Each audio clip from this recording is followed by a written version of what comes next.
अस्सलाम वालेकुम students. Week 3 start करने से पहले हम वीक 2 को रिकैप कर लेते हैं। वीक 2 में हमने मेनली हैश टेबल के बारे में, सॉर्टेड लिस्ट के बारे में पढ़ा था और फिर हमने ये सी शार्प की कलेक्शन क्लासेस थी और इनमें फिर हमने इनहेरिटेंस देखा था कि इन क्लासेस के अंदर जो फंक्शंस हैं उनको हमने ओवरराइड कैसे करना है। आज वीक 3 में जो हम टॉपिक्स पढ़ रहे हैं वो हैं तो कलेक्शन क्लासेस ही, लेकिन अब थोड़ा सा डिफरेंट कंसेप्ट्स के साथ हैं। ये जो प्रीवियस वीक 2 में थे वो जितनी क्लासेस थी वो नॉन जेनेरिक क्लासेस थी, ठीक है। उनका सबका जो मॉडल था वो बेस करा था ऑब्जेक्ट डेटा टाइप के ऊपर, मतलब वहाँ पर इंटीजर, स्ट्रिंग, फ्लोट सबको एज ए ऑब्जेक्ट हम ट्रीट करते थे। अब जब हम आज देख रहे हैं, आज हम डिस्कस करेंगे जेनेरिक्स को कि सी शार्प में जेनेरिक्स होती क्या है, ठीक है। फिर इनके कुछ फीचर्स हैं, कॉमन बेनिफिट्स वगैरह वो देख लेंगे। थ्योरेटिकल चीज़ें हैं, थोड़ा सा शॉर्ट डिस्कस करेंगे इसको। फिर सी शार्प की जो जेनेरिक क्लासेस हैं उनको हम वन बाय वन डिस्कस करेंगे, जिनमें सबसे पहले लिस्ट है, फिर स्टैक है। स्टैक नॉन जेनेरिक भी है, जेनेरिक भी है। फिर क्यू है, सॉर्टेड लिस्ट भी इसी तरह जेनेरिक नॉन जेनेरिक का डिक्शनरी है। और फिर हम देखेंगे कि जेनेरिक क्लासेस को इनहेरिट कैसे किया जाता है। सबसे पहले हम कुछ जेनेरिक के बारे में बेसिक से इंट्रोडक्शन देख लेते हैं। जेनेरिक्स सी शार्प में शुरू से मौजूद नहीं थी। ये सी शार्प में 2.0 जब फ्रेमवर्क था उसमें इंट्रोड्यूस हुई थी, मतलब 2.0 से पहले 1.0, 1.1 इन फ्रेमवर्क में ये नहीं था। जेनेरिक्स बेसिकली जो है कंसेप्ट है, आप ये समझ लें कि हम जो कोड लिखते हैं अपने लैंग्वेज के अंदर, मसलन मैं कोई क्लास बना रहा हूँ या कोई फंक्शन बना रहा हूँ, तो उनमें कोई डेटा प्रोसेसिंग वगैरह या मैनिपुलेशन या इस तरह के कोई काम हो रहे होते हैं, तो कोई ना कोई आप वेरिएबल डिक्लेयर करते हैं। उस वेरिएबल की स्पेसिफिक टाइप होती है, मसलन कोई इंटीजर टाइप का वेरिएबल है, फ्लोट है, डबल है। जेनेरिक आपको बेसिकली एक परमिशन देती है कि आप कोई फंक्शन लिख रहे हैं और उसमें कोई डेटा टाइप है, कोई वेरिएबल ले रहे हैं, तो उसकी डेटा टाइप आप मेंशन ना करें उस टाइम जब आप वो फंक्शन है वो क्लास बना रहे हैं, ठीक है। और वो मेंशन ना करें और बाद में जब उस फंक्शन उस क्लास को आप कहीं मेन में कॉल करते हैं तब उस टाइम आप उसकी टाइप मेंशन कर सकते हैं और उस फंक्शन को उस टाइप की वैल्यू फिर पास भी कर दें, ठीक है। तो ये सबसे बड़ा एक एडवांटेज है जेनेरिक का। तो इस टर्म को हम कहते हैं स्पेसिफिकेशन। तो हम ये कह सकते हैं कि जो जेनेरिक्स हैं, जो सी शार्प की जेनेरिक्स है, the generics allow you to define the specification of data type, ठीक है। ये हम जब एग्जांपल छोटी सी आएगी नेक्स्ट, उसमें आपको बताऊंगा स्टेटमेंट का मतलब क्या है। इसमें आप वो स्पेसिफिकेशन आपकी क्लास के लिए भी हो सकती है और फंक्शन के लिए भी हो सकती है, मेथड के लिए। तो जेनेरिक को अगर हम शॉर्टली डिफाइन करें तो जेनेरिक्स बेसिकली दूसरे अल्फाज में हम कहते हैं कि ये कोड स्पेसिफिकेशन का नाम है। जेनेरिक्स टाइप सेफ होती हैं, मतलब हम डेटा टाइप के ऊपर काम कर रहे होंगे, तो ये 4th नंबर पॉइंट में दोबारा आपको एक्सप्लेन करूँगा। नेक्स्ट हम देख लेते हैं जेनेरिक के कुछ फीचर्स को।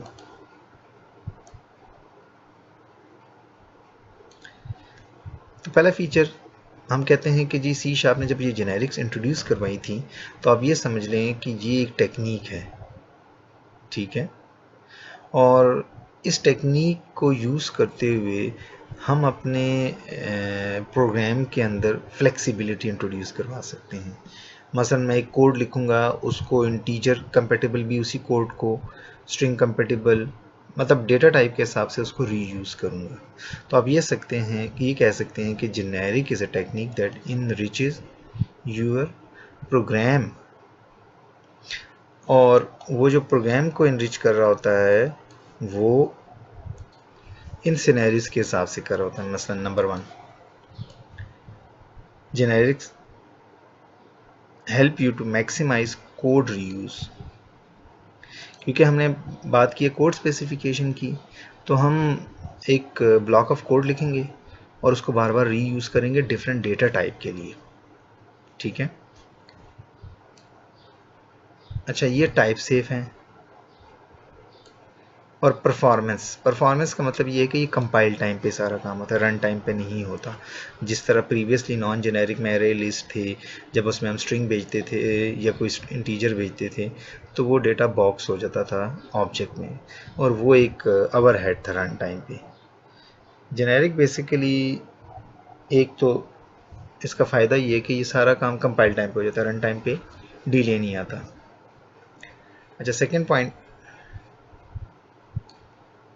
आप अपनी जो जेनेरिक क्लास है वो भी बना सकते हैं। मसलन ये नहीं है कि सी शार्प ने पहले से जो है ना जेनेरिक की क्लासेस दी हुई हैं।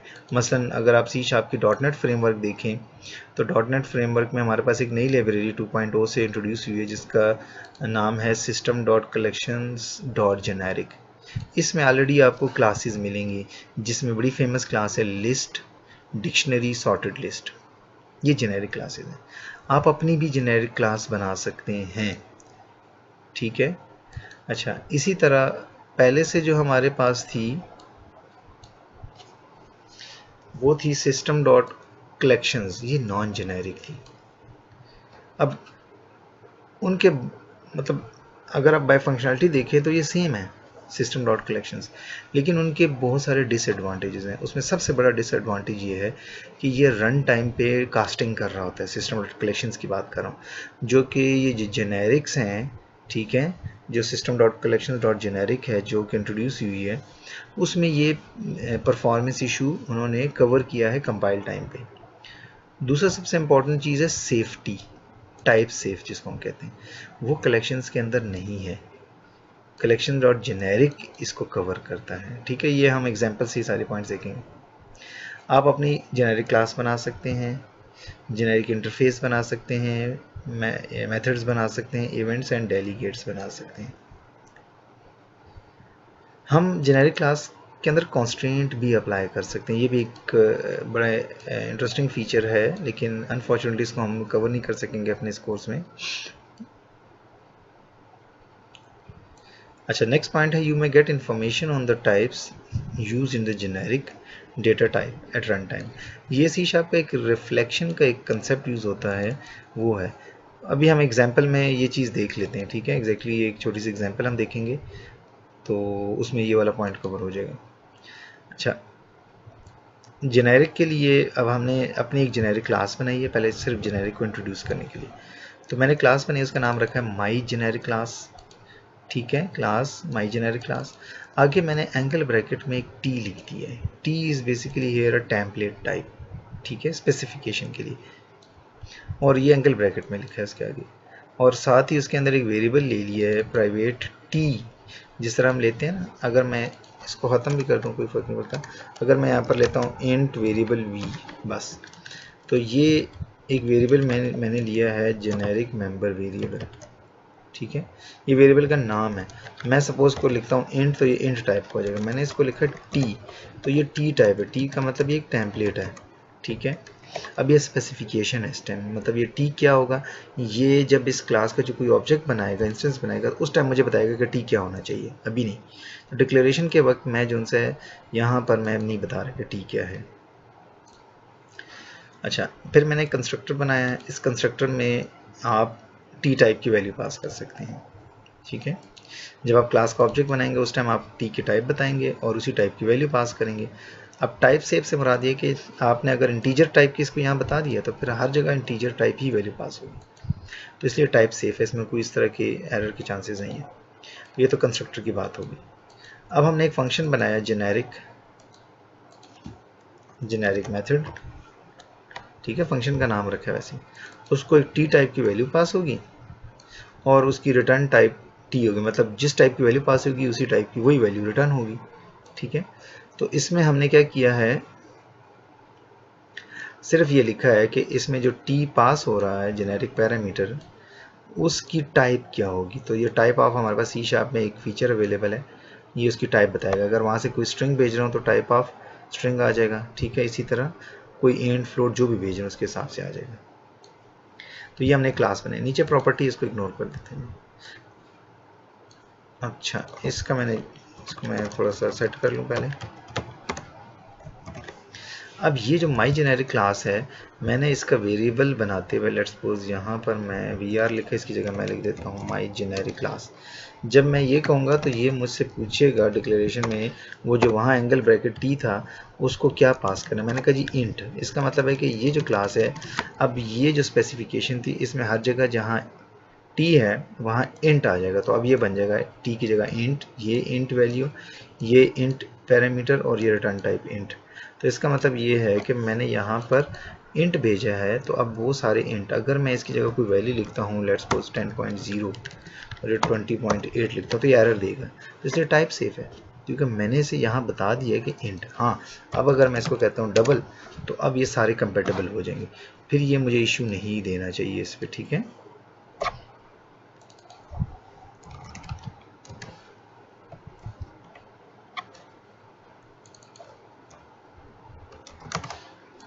ये तो ये आप टाइप के हिसाब से आप इसको कह सकते हैं कि ये सेफ है। वी कर दूं, अगर मैं यहाँ पर इंट लेता हूँ तो फिर मुझे इंटीजर ही देनी पड़ेगी। ठीक है, और इसको मैं कह देता हूँ 0 0 0। ठीक है जी। तो अब ये माई जेनेरिक क्लास मैंने इंट टाइप की यहाँ पर स्पेसिफिकेशन दे दी कि ये इंट है स्पेसिफिकेशन की सारी, मतलब जो टी वहाँ पर है। तो अब ये इंट सारा आप इंट के हिसाब से प्रोसेस करेंगे। जब मैंने इसे कहा डबल तो ये डबल के हिसाब से ही इनपुट लेगा और डबल पे ही प्रोसेस करेगा। जब मैंने स्ट्रिंग कहा तो फिर स्ट्रिंग ही देनी पड़ेगी। तो इसलिए हम इसको कहते हैं कि ये टाइप सेफ है। अब इन तीनों को अगर हम रन करें तो हमें पहले के हिसाब से कह रहा है इंटीजर है, 200 आपने दी थी और 10 आपने एज ए पैरामीटर वो कंस्ट्रक्टर में पास की थी। दूसरी डबल थी, ठीक है बिल्कुल वाकई। अच्छा, तीसरी जो सी थी वो स्ट्रिंग थी, यस इट इज़। ठीक है, इसमें क्योंकि 10.0 था इसलिए वो 10 ही प्रिंट हुआ। अच्छा, नेक्स्ट अब हम जेनेरिक क्लासेस की तरफ चलते हैं जो ऑलरेडी सी शार्प हमें फैसिलिटेट कर रहा होता है। ये कलेक्शन क्लासेस हैं जिसमें सबसे पहले है लिस्ट क्लास। हमने इसी की तरह की क्लास पढ़ी थी नॉन जेनेरिक में, उसका नाम था एरे लिस्ट। ठीक है, तो आप ये समझे कि लिस्ट जो है वो एग्जैक्टली एरे लिस्ट वाले फीचर्स के साथ है, लेकिन ये जेनेरिक वर्जन है। तो चलते हैं हम लिस्ट की कुछ एग्जांपल देख लेते हैं।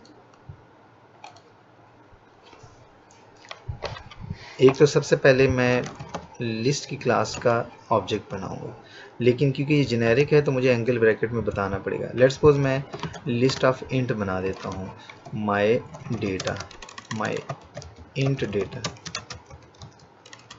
New list of int. अब मुझे ये जो मैंने लिस्ट ऑफ इंट की क्लास बनाई है माई, अब इसमें जितना भी मैं डाटा ऐड करूँगा ये कहेगा अब आपने स्ट्रिक्ट टू इंटीजर रहना है, टाइप सेफ है। अब मैं इसमें सिर्फ इंटीजर ऐड कर सकता हूँ।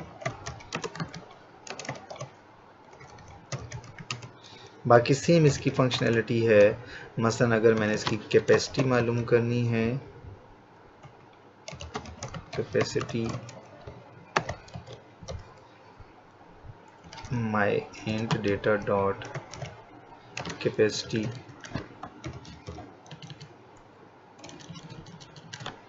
डॉट काउंट,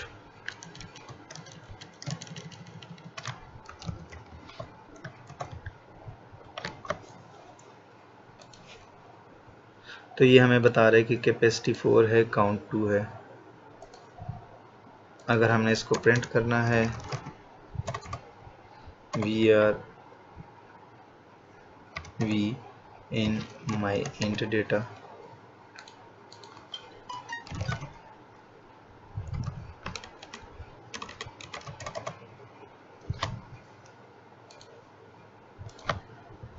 अब इसमें ये वैल्यूज पड़ी हैं, ये प्रिंट हो गई हैं। ये था जी लिस्ट का।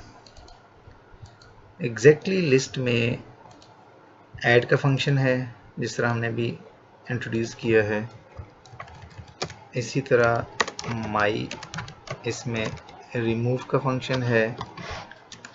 लेट्स सपोज मैं रिमूव करता हूँ इंडेक्स नंबर 0, रिमूव करता हूँ मैं 200 को, और फिर लेट्स सपोज मैं कोई वैल्यू ऐड करता हूँ 400।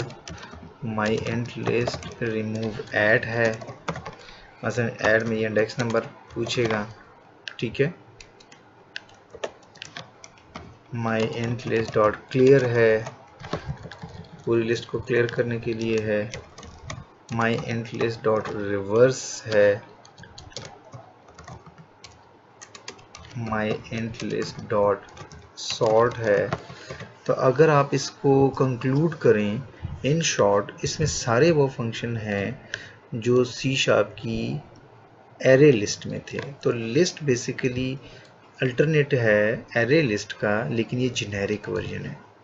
अब जेनेरिक वर्जन का फ़ायदा ये होगा कि ये ऐड का फंक्शन जो है ये उस टाइप की वैल्यू लेगा जो मैंने यहाँ बताई है। तो इसका मतलब ये ऑब्जेक्ट अब इस इंटीजर टाइप के लिए इनिशियलाइज हो गया, ठीक है, ये वाला।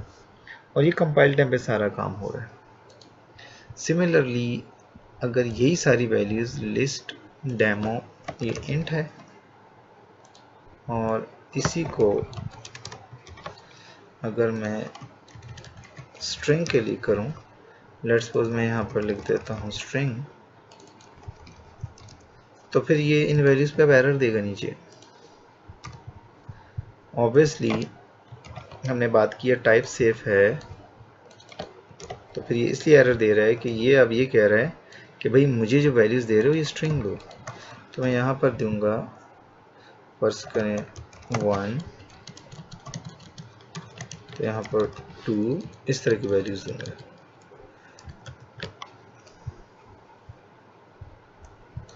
इसको इसी तरह जब मैं रिमूव करूँगा तो मैं इसे स्ट्रिंग से रिमूव करूँगा, क्योंकि ऑब्वियसली बात है जिस टाइप की वैल्यू उसी।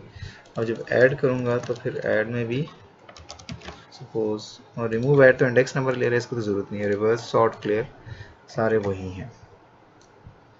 तो अगर मैं इसको स्टार्ट करूँ तो ये 1 2 वही जो वैल्यू जितनी थी वो प्रिंट कर रहा है, ठीक है। तो ये जो लिस्ट की क्लास जिसने बनाई है उसने बेसिकली वहाँ स्पेसिफिकेशन बना दी है। अब यहाँ से जो टाइप में देता हूँ उस टाइप के हिसाब से वो वर्किंग करना शुरू कर देता है। अच्छा, जैसे कि हमने लिस्ट का किया है इसी तरह हमारे पास स्टैक भी है, ठीक है, जेनेरिक, नॉन जेनेरिक भी है, जेनेरिक भी है। तो हम स्टैक डेमो देख लेते हैं। अब इंटरेस्टिंगली स्टैक डेमो अगर लेट्स सपोज मैं इंट के लिए लेता हूँ, या चलें हम ऐसे करते हैं फ्लोट के लिए ले लेते हैं, तो मैंने वहाँ पर लिया VRST is equal to new stack. अब ये स्टैक है मेरे पास जेनेरिक, मैं इसे कह रहा था मुझे फ्लोट टाइप का स्टैक चाहिए, ठीक है। अब मैं डॉट जब स्टैक में पुश करूँगा तो ये पुश मुझे कहेगा मुझे फ्लोट दो। अगर मैं 3.4 लिखता हूँ, ठीक है, या 3.9 लिखता हूँ, और फिर for each VR value V in ST, और यहाँ पर करता हूँ कंसोल ST डॉट पॉप। तो ये बेसिकली एरर दे रहा है, और एरर इसलिए दे रहा है क्योंकि ये कह रहा है कि आपने फ्लोट कहा हुआ है तो फिर फ्लोट ही दो। तो फिर मैं यहाँ पर F लिख देता हूँ क्योंकि डबल वो कन्वर्ट नहीं कर पा रहा। और यहाँ जो वैल्यू रिटर्न कर रहा है ये, अगर मैं इसके ऊपर टूल टिप पे देखूँ तो फ्लोट रिटर्न कर रहा है। तो 3.9 और 3.4 ये देख लेते हैं एरर क्यों आया।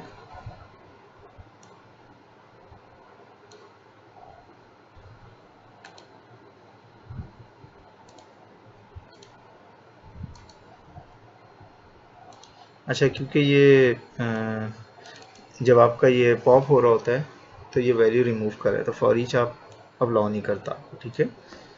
तो हम इसको कंडीशन की कि हमने वो करना है, सारी वैल्यू पॉप करनी है, तो मैं कंडीशन लगा देता हूँ while ST dot count not equal to 0, मतलब जब तक नहीं है पॉप करते जाओ। तो ये 2 पॉप हो गई और वाइल लूप ब्रेक हो गया। तो रिवर्स में मैंने 3.4 पहले की थी, 9 बाद में, और जब ये पॉप हुई तो 9 पहले हुई, 4 बाद में। ठीक है, तो ये जेनेरिक स्टैक का एग्जाम्पल होगी। जैसे ये फ्लोट के लिए हमने किया है, सिमिलरली हम ये वाला काम, लेट्स सपोज मैं कैरेक्टर के लिए कर लेता हूँ। तो हम यहाँ ले लेते हैं CHAR, और जब मैं पुश करता हूँ तो मैं कहता हूँ कि जी M पुश कर दो, फिर मैं कहता हूँ W पुश कर दो, पुश कर दें, सपोज करें K ST dot push. Let's suppose मैं डबल कोट में गलती से लिख देता हूँ, तो ये डबल कोट में नहीं लेता, क्योंकि ये कह रहा है कि भाई मुझे अब सिर्फ कैरेक्टर देनी है। ठीक है, तो अब ये कंपाइल टाइम पे ही डिटेक्ट कर रहा है, और पॉप जब मैं करूँगा तो पॉप में मुझे बता रहा होगा ये कैरेक्टर हो रहा है। ठीक है, तो स्टैक डेमो फॉर कैरेक्टर कर देते हैं इसको। बाकी भी इसके जितने फंक्शंस है वो अकॉर्डिंगली ट्रीट करेंगे। तो ये स्टैक एज ए कैरेक्टर अब आ रहे हैं। इसी तरह नेक्स्ट हमारे पास है Q, वो भी जेनेरिक वर्जन है इसका। Q को हम देख लेते हैं।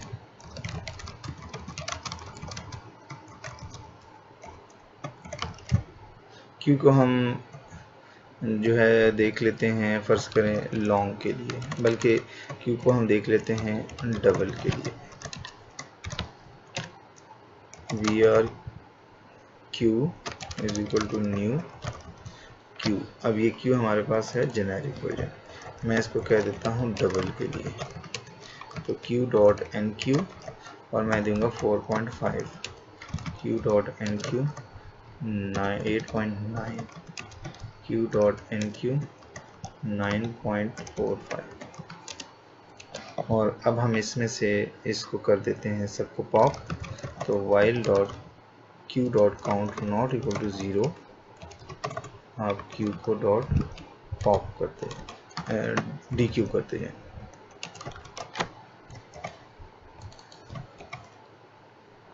तो ये है जी डबल की टाइप के लिए Q का डैम। तो ये वही वाली वैल्यूज़ हैं, अब ये डबल वैल्यूज़ की फॉर्मेट में आ रहे हैं। ठीक है, मतलब इसकी डेटा टाइप डबल है। अच्छा, ये होगी हमारी जी पहली 3 क्लासेस जेनेरिक के हिसाब से इनका बिहेवियर। अच्छा, नेक्स्ट अब हम सॉर्टेड लिस्ट की तरफ चलते हैं। सॉर्टेड लिस्ट अगर आपको प्रीवियस वीक से याद है, तो सॉर्टेड लिस्ट बेसिकली की एंड वैल्यू पेयर पे काम करता था। ठीक है, लेकिन वो जो सॉर्टेड लिस्ट था वो की एज ए ऑब्जेक्ट और value as a object treat करता था, क्योंकि वो नॉन जेनेरिक थी।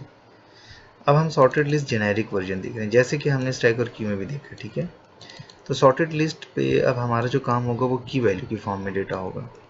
तो हम चलते हैं सॉर्टेड लिस्ट की जेनेरिक वर्जन की तरफ, एक छोटे से एग्जाम्पल के साथ इसको एक्सप्लेन करते हैं।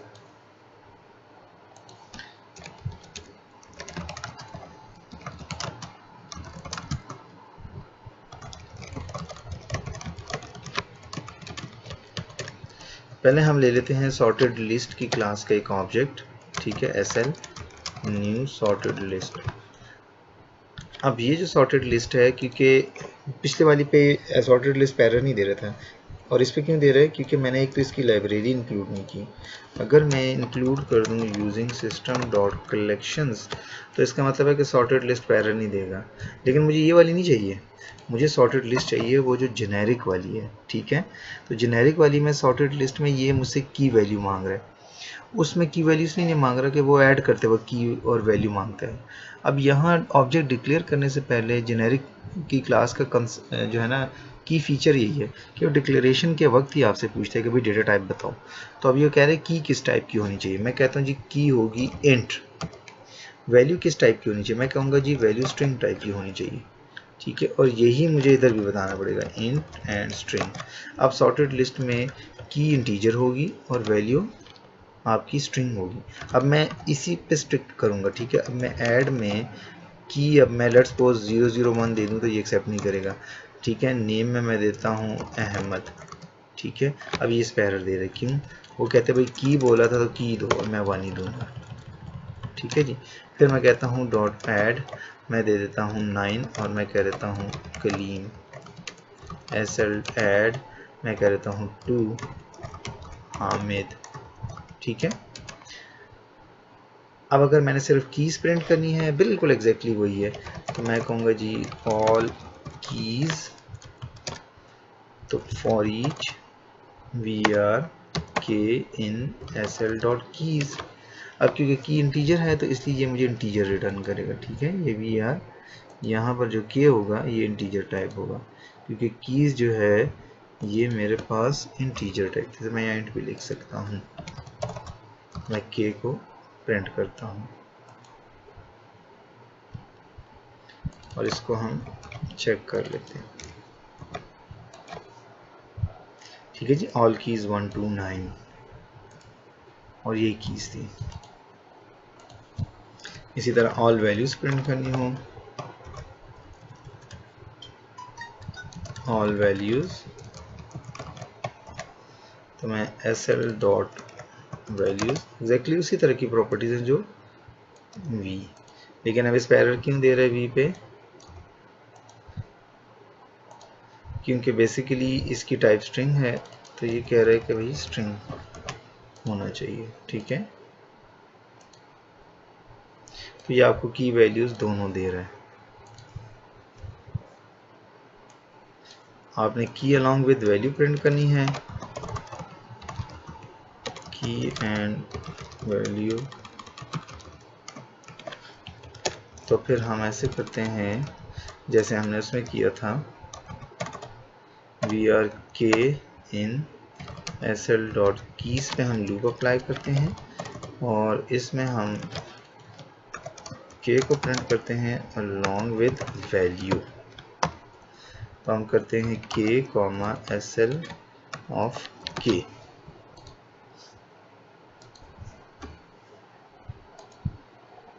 तो अब ये की अलॉन्ग विद वैल्यू प्रिंट हो रहे हैं 1 2, क्योंकि सॉर्टेड लिस्ट है इसलिए वो सॉर्टेड बाय की है। ठीक है,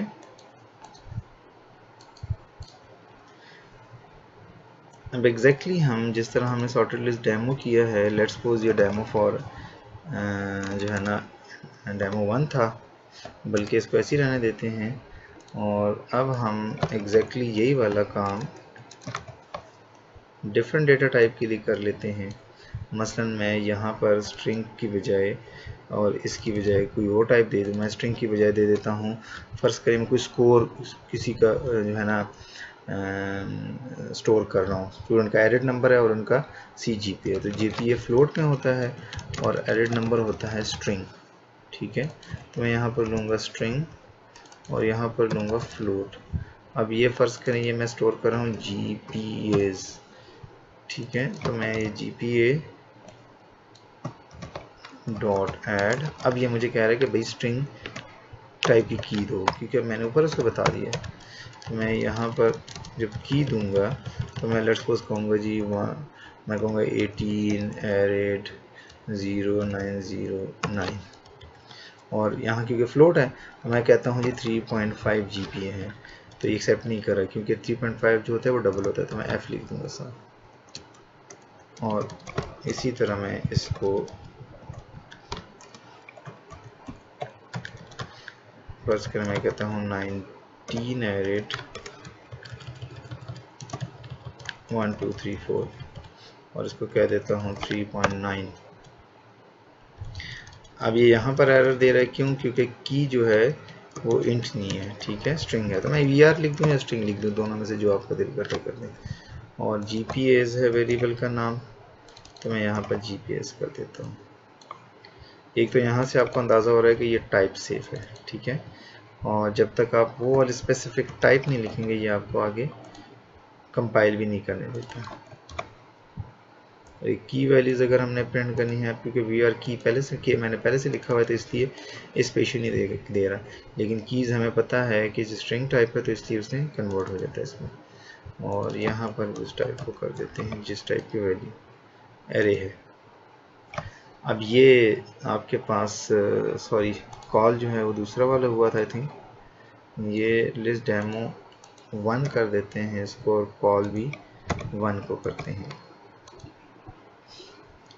तो ये आपके पास होगी जी अब sorted list different data type की भी, ठीक है।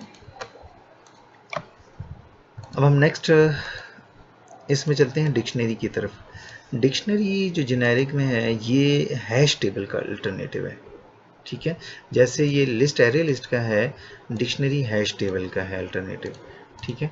चलते हैं हम इसकी एक छोटी सी एग्जांपल देख लेते हैं। अब ये आपको सॉर्टेड लिस्ट और इसमें फ़र्क नहीं फील होगा, ठीक है, लेकिन फिर भी हम एक छोटी सी एग्जांपल देख लेते हैं। Dictionary demo, dictionary. अब बिल्कुल मैं उसी तरह ले लेता हूँ। लेट्स सपोज मैं कहता हूँ जी इंटीजर टाइप की होगी और स्ट्रिंग टाइप की वैल्यू होगी, ठीक है, और मैं कहता हूँ इसका नाम डेटा रख देता हूँ। अब मैं कहता हूँ डेटा डॉट ऐड, ये देखें ऐड भी है, डॉट रिमूव है वो की से करता है, डॉट क्लियर है, अच्छा जी, डॉट क्योंकि ये डिक्शनरी का है और ये हैश टेबल का है तो इसलिए हमारे पास क्लियर है, रिमूव है, ऐड है, ठीक है जी, डॉट कंटेन्स है, ये कंटेन्स की, contains value, exactly hash table वाली, लेकिन ये सारे जेनेरिक हैं इस टाइम। ऐड में अब ऊपर मैंने इंट का है ना, तो ये कह रहे हैं इंट, तो मैंने कहा 23 की है, वैल्यू है जी फर्ज करें ए, ठीक है। मैं कहता हूँ ऐड करें जी, की है 12, वैल्यू है बी। इसी तरह मैं डेटा डॉट ऐड करता हूँ 90, CCC, वैल्यूज को मैंने प्रिंट करना है, तो प्रिंट के लिए अलॉन्ग विथ कीज करना है, तो मैं कहूँगा फॉर ईच, ठीक है। अगर आपने जिस तरह उसमें हमने किया था आई कलेक्शन कीज, तो इसमें भी ऐसे कर सकते हैं, डॉट कीज पहले से उठा लें। अब डॉट कीज जो है ये जो रिटर्न कर रहा है ये, क्योंकि कीज इंटीजर है तो इंटीजर टाइप की आई कलेक्शन रिटर्न कर रहा है, ठीक है, कैरे की शक्ल में। और मैं कीज के ऊपर लूप अप्लाई करता हूँ और यहाँ से प्रिंट करने के लिए मैं की को प्रिंट करता हूँ और अलॉन्ग विद वैल्यू, तो की में ये जो यहाँ से के है ये प्रिंट कर देता हूँ, के में की आ जाएगी, और जो मेरा डेटा है डेटा ऑफ के जो है वो वैल्यूज को प्रिंट करेगा। तो मैं डिक्शनरी डेमो में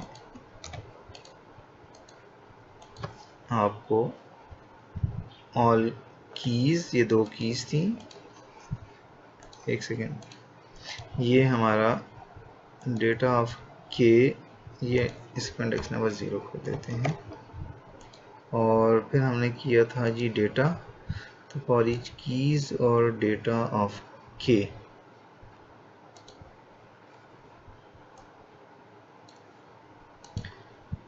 अच्छा जी, वो यहाँ ऑब्जेक्ट था तो इसलिए वो कर रहा था। ऐसा है कि जो कीज़ रिटर्न कर रहा है ये as a I collection object बना रहा है।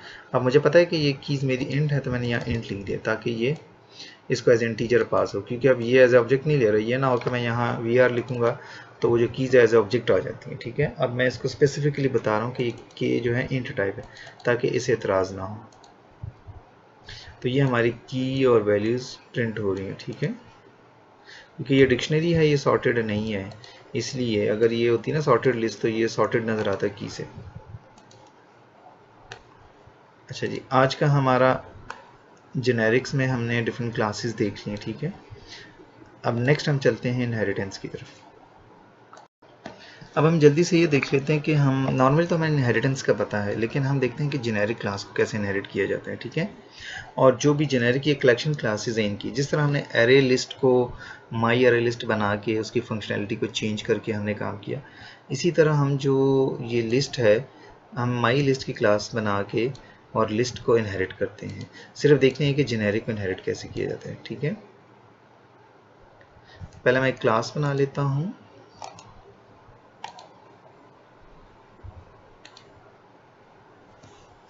माई एरे लिस्ट,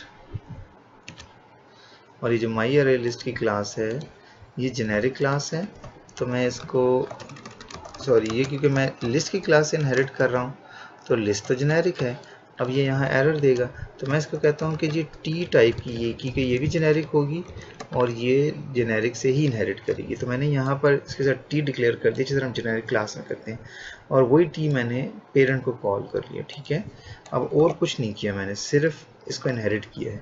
अगर मेरे पास जो हमने लिस्ट डेमो देखी थी, यही लिस्ट डेमो को मैं कह देता हूँ कॉपी पेस्ट और इसको कह देता हूँ माई लिस्ट डेमो। तो जो हमने अभी क्लास बनाई है उसका नाम है माई लिस्ट। ठीक है, और इसको हम कह देते हैं आप माई लिस्ट की तरह हो।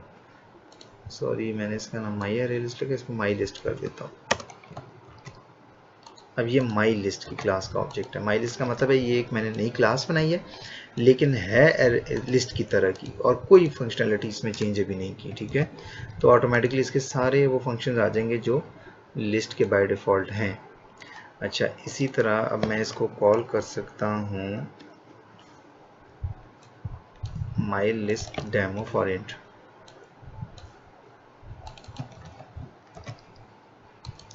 एग्जैक्टली वही सारी फंक्शनलिटी दे रहा है जो नॉर्मली लिस्ट की क्लास दे रही थी। अच्छा, इसमें हमने क्या किया है, माई लिस्ट में 300 200 ऐड किया है। अच्छा, अगर मैं इसमें माई इंट डॉट ऐड करता हूँ फिर 300, और फिर माई लिस्ट डॉट ऐड करता हूँ 900, फिर माई ऐड करता हूँ फिर 300। ठीक है, फिर माई लिस्ट डॉट ऐड करता हूँ 100, और फिर माई इंट लिस्ट डॉट ऐड करता हूँ 300। और मैं प्रिंट करने से पहले ये जो हमने रिमूव सॉर्ट और ये सारे किए हैं, मैं करता हूँ यहाँ से, लेट्स सपोज मैं कहता हूँ रिमूविंग 300। तो मैंने किया माई इंट लिस्ट डॉट रिमूव को का 300। अब 300 इतने ज़्यादा हैं। ठीक है, देखते हैं कि ये कितने 300 को रिमूव करता है।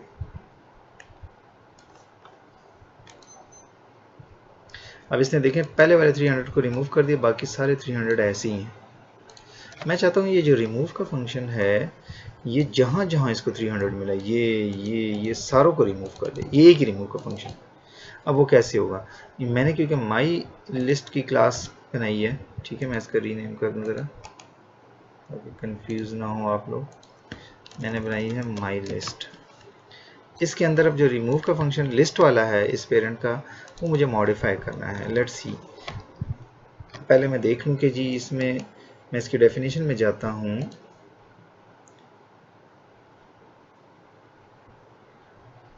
अच्छा,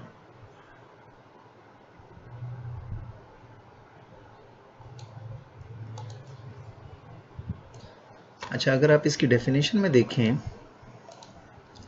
तो ये कहता है कि जी इसके जो कंस्ट्रक्टर हैं नीचे और हैं, ये जितने भी फंक्शन हैं ऐड, हमने रिमूव को देखना है। रिमूव का फंक्शन कहता है कि भाई मैं तो जो है इसके साथ अगर देखें तो ये वर्चुअल नहीं है, तो ये कहता है मैं तो ओवरराइड नहीं करने दूंगा खुद को, क्योंकि सिर्फ वर्चुअल फंक्शन हो सकते हैं। तो अब हम आते हैं ज़रा यहाँ पर रिमूव को करते हैं, पब्लिक ओवरराइड, फिर आगे तो वो तो है ही नहीं, कोई भी नहीं है। पिछले में तो बड़े आराम से सारे मिल गए थे, क्यों? क्योंकि वो अरे लिस्ट में वर्चुअल फंक्शंस थे। अब यहाँ वर्चुअल नहीं है। अब हमें क्या करना पड़ेगा, हम ऐसे करते हैं कि वॉइड रिमूव ऑल।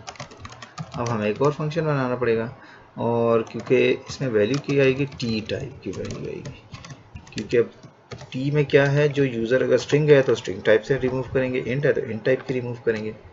अब रिमूव ऑल करना है, कब तक करना है, जब तक एक भी है। अब मुझे लॉजिक रिमूव ऑल की कैसे आएगी, मैं रिमूव को यूज़ करूँगा और यहाँ पर कहूँगा while base dot contains this value. ठीक है, जब तक ये कंटेन कर रही है तो आप करें बेस डॉट रिमूव और वो वैल्यू पास कर दें। ठीक है, अब ये रिमूव ऑल का जो फंक्शन है ये आपको हेल्प कर रहा है। तो अब मैं यहाँ पर जब रिमूव करूँगा तो ये तो एक करेगा, अब मैं कहूँगा रिमूव ऑल। ठीक है, अब इसने 300 सारे रिमूव कर दिए।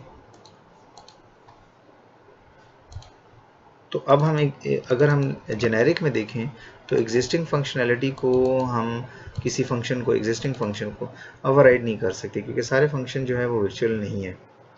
हमें जब भी किसी फंक्शन को करना, जिस तरह मुझे रिमूव करना था तो मैंने एक और फंक्शन अपनी तरफ से ऐड कर दिया, ठीक है। अब ये डिफरेंट डेटा टाइप के लिए आप इसको ट्राई कर सकते हैं, काम करेगा। नेक्स्ट हम देख लेते हैं डिक्शनरी को। Public static void my dictionary demo. हम एक और क्लास ले लेते हैं ऐड, उसका नाम रख देते हैं माय डिक्शनरी। इसको हम इनहेरिट, ये जेनेरिक टाइप बना लेते हैं और इनहेरिट करते हैं डिक्शनरी। अब डिक्शनरी में क्योंकि दो चीज़ें हैं तो हम कह देते हैं जी T1 T2। अब T1 T2 क्या है ये मैं आपको बताता हूँ। मैं कहता हूँ T1 जो होगा वो की टेम्पलेट होगी, T2 वैल्यू टाइप का होगा। तो मैं जेनेरिक को बताऊंगा कि जी जो T1 है मीन्स की किस टाइप की होगी और T2 मीन्स के वैल्यू किस टाइप की होगी, ठीक है। बाकी इसमें और कुछ नहीं करता, ताकि ये एज इट इज़ होगा जैसे डिक्शनरी है। अब यहाँ पर माय डिक्शनरी बनाता हूँ। माय डिक्शनरी आपको याद है कि वो पूछता था कि जी की टाइप, मैं कहता हूँ इंटीजर टाइप की होगी। वैल्यू मैं कहता हूँ जी स्ट्रिंग टाइप की होगी, ठीक है। Data is equal to new dictionary. अब मैं डेटा डॉट ऐड करता हूँ तो मैं देता हूँ 12 और कॉमा ए दे देता हूँ। फिर लिखता हूँ डॉट ऐड 23 बी दे देता हूँ। डॉट ऐड 1 सी दे देता हूँ, ठीक है जी। और इनको प्रिंट करने के लिए मैं लिखता हूँ इंट के इन डेटा डॉट कीज और प्रिंट कर देता हूँ की वैल्यू। अब ये की और डेटा ऑफ के, ठीक है, ये है जी डिक्शनरी।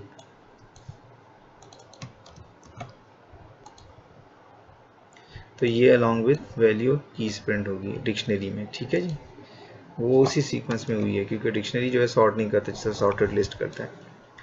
अब लेट्स सपोज ये जो ऐड है इसमें हम की जानबूझ के डुप्लीकेट कर देते हैं। डॉट ऐड और मैं लिख देता हूँ 12D। ये क्या करता है, ये क्रैश कर देता है, ठीक है। मैं चाहता हूँ कि ये जो ऐड है ये मैं देखना चाहूँ कि मैं ओवरराइड कर सकता हूँ डिक्शनरी को। तो पहले मैं डिक्शनरी की डेफिनेशन में जाता हूँ और यहाँ पर अगर मैं देखूँ तो ये फंक्शन वर्चुअल नहीं है कहीं पर, ठीक है। ये दो वर्चुअल हैं लेकिन हमारे काम के नहीं है, हमें ऐड करना था, वो वर्चुअल नहीं है। पहले हम ट्राई करते हैं। अगर हम यहाँ पर पब्लिक ओवरराइड देखिए तो हमारे पास वो फंक्शन नहीं आ रहे, ठीक है। अब क्योंकि ओवरराइड के ऑप्शन नहीं दे रहा वो पेरेंट, ठीक है, तो हम कह देते हैं हम नाम रख देते हैं ऐड सेफ ऐड कर देते हैं। चलो हम कहते हैं सेफ ऐड नाम। अब सेफ ऐड का जो फंक्शन है ये आपसे T1 टाइप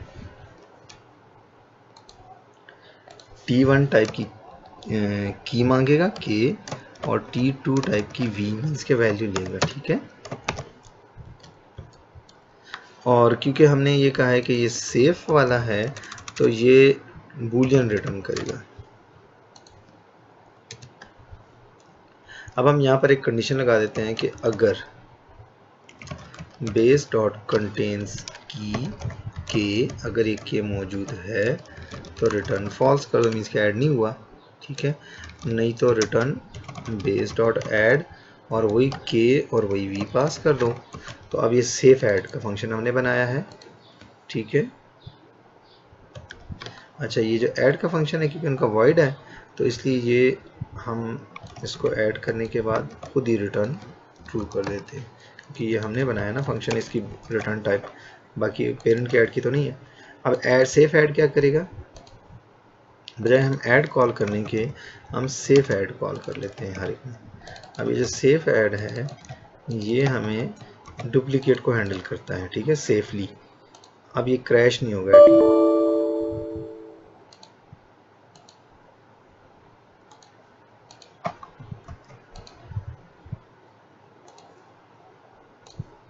अच्छा जी, वो इसमें वो ओवरराइड हमने लिखा था, इस वजह से वो इशू आ रहा था, क्योंकि ओवरराइड तो है नहीं ना। ठीक है जी, तो अब हम इसको रन करते हैं। अब ये सेफ ऐड है, मीन्स कि वो जो 12 है वो उसने सेव ही नहीं किया। ठीक है, तो अब ये जो है ये पहले इसको चेक करता है, अगर मौजूद है तो फिर ऐड ना करो, नहीं है तो फिर ऐड कर दो। आज का लेक्चर फिर हम यहीं पर ख़त्म कर देते हैं। ये हमने लास्ट में अब इनहेरिटेंस देख ली है। ठीक है, कि कैसे इनहेरिट करते हैं हम। अच्छा, आपके असाइनमेंट में आज 2 क्वेश्चन हैं। पहले क्वेश्चन जो असाइनमेंट का है वो डिक्शनरी के बारे में है। अभी हमने डिक्शनरी की क्लास ख़ुद से भी जो एग्जिस्टिंग डिक्शनरी है उसको भी देखा है, उसमें डिफरेंट की डिफरेंट वैल्यूज़ के हिसाब से। ठीक है, तो ये जो क्वेश्चन है इसमें आपने क्या करना है, आपने डिक्शनरी की क्लास को इम्प्लीमेंट करना है इन सच ए वे दैट कि जो आप ये समझ लें कि मेरे पास स्टूडेंट का डेटा है जो डिक्शनरी में सेव करना है। ठीक है, स्टूडेंट का जो एरिड नंबर होगा वो मैंने की सपोज कर लेना है। एरिड नंबर क्योंकि यूनिक होता है तो की यूनिक है। ठीक है, और एरिड नंबर स्ट्रिंग है तो की एज ए स्ट्रिंग होगा। तो डिक्शनरी जो कि क्लास है उसको आप कैसे इम्प्लीमेंट करवाओगे कि आपके जो एरिड नंबर है वो एज ए की आएगा। ठीक है, और स्टूडेंट का जो डेटा होगा उसमें इसका ये यूज़र डिफाइंड डेटा टाइप है, तो आप स्टूडेंट की क्लास पहले बनाओगे, फिर उसका एक ऑब्जेक्ट होगा जो डिक्शनरी में एज ए वैल्यू ऐड होगा। ठीक है, और उसमें उसका name, date of birth, gender and city student का हिस्सा होगा।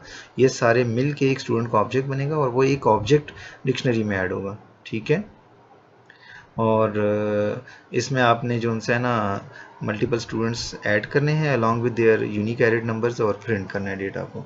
और सेम ये क्वेश्चन नंबर 1 जो है ये रिपीट करना है सॉर्टेड लिस्ट के लिए। ठीक है, जैसे डिक्शनरी, क्योंकि डिक्शनरी सॉर्टेड लिस्ट एक ही जैसी चीज़ है, लेकिन ये थोड़ी सी जो है एक्स्ट्रा फीचर्स देती है। ठीक है, डिक्शनरी हैश टेबल की तरह लिमिटेड है और सॉर्टेड लिस्ट जो है ये हैश टेबल प्लस लिस्ट वाला काम करता है। ठीक है, तो आपने ये क्वेश्चन नंबर 1 को रिपीट करना है सॉर्टेड लिस्ट की हेल्प से। That's it.